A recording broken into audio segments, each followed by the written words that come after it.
किसान भाइयों, हम सभी को मालूम है कि अपना मध्य प्रदेश चना की फसल बहुत बड़े क्षेत्रों में उगाई जाती है और इस समय हमारी फसल बहुत अच्छी चल रही है। फिर भी फसल पर इस समय कुछ कीड़े, कुछ बीमारियां और कुछ मौसमी जो प्रभाव है उसके विषय में मैं चर्चा करना चाहूँगा। सबसे पहले चने की फसल में सभी हम जानते हैं कि एक चने की इल्ली का प्रकोप होता है, जिसे हम चने की इल्ली के अलावा चने का पार्ट बोरर भी कहते हैं और इसका वैज्ञानिक नाम हेलिकोवर्पा आर्मीजेरा है। किसान भाइयों, ये जो चने की इल्ली होती है कई रंगों में मिलती है, विभिन्न फसलों पर प्रभाव करता है और बहुभक्षी कीट है। जैसे चना पर तो आती ही है, अरहर पर भी दिखाई देगी, आपके ज्वार, मूंग, उड़द पर भी आती है और गेहूं पर भी कभी कभी प्रकोप होती है। इसके अलावा खरीफ में भी आती है, सोयाबीन पर भी बहुत प्रकोप करती है। रंग भी इसके 4-5 तरह के आते हैं, कभी काले दिखाई देती है, कभी गुलाबी रंग की हो जाती है, कभी भूरी रंग की, कभी पीले रंग की रहती है।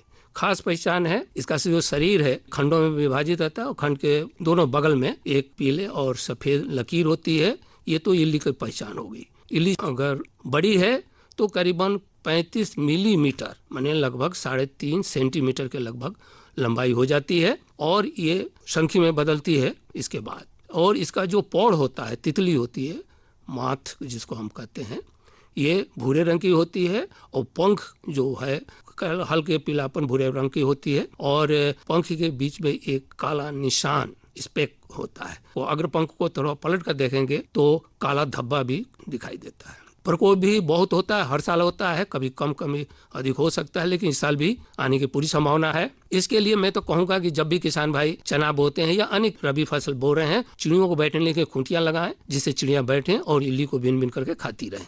इससे आपको कीटनाशक दवा डालने की जरूरत नहीं पड़ेगी। अगर संयोगवश प्रकोप हो ही जाता है तब आप इसमें कीटनाशक जो हमारी सिफारिश की गई है, हम वैसे तो बहुत पहले से आप लोग भी जानते हैं, क्विनाल्फास 25 WEC और या क्लोरपाइरीफास 20 cc या प्रोफेनोफास 50 cc का छिड़काव करना चाहिए।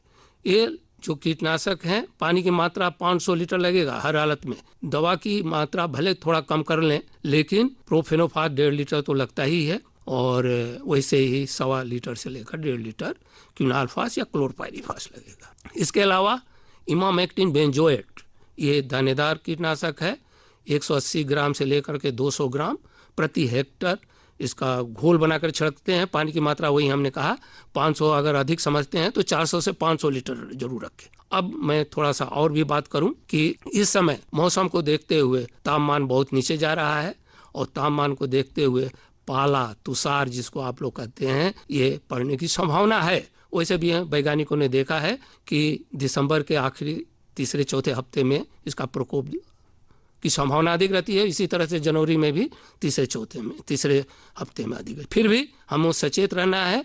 और एक चीज़ स्पष्ट कर दूं कि पाला पड़ने के पहले आकाश साफ रहता है, बादल नहीं दिखाई देते, साफ रहते हैं और हवा की जो रफ्तार है अचानक रुक जाती है। तो मान के चलें कि इस रात में पाला पड़ने की संभावना अधिक है, अतः हम सचेत हो जाएं। और सचेत होने का मतलब यही है कि खेत के चारों तरफ हम धुआं करें, आग न जलाएं बल्कि धुआं करें, जिससे कि पाले का असर कम होगा। पानी की सुविधा है तो सिंचाई कर दें। अगर और भी आगे बढ़ना चाहते हैं तो गंधक अम्ल का भी छिड़काव की हम लोग सिफारिश करते हैं, लेकिन बहुत ही सावधानी पूर्वक इसका छिड़काव करना चाहिए। यानी 100 लीटर पानी में 100 मिलीलीटर ये गंधक अम्ल का मिश्रण होना चाहिए। यानी सीधी बात है, 1 लीटर में 1 मिलीलीटर ये गंधक अम्ल। किसान भाइयों, आपको सचेत रहना है। निश्चित रूप से पाले का भी असर कम होगा, कीट प्रकोप का भी असर कम दिखाई देगा और तो और फसल भी अच्छी रहेगी।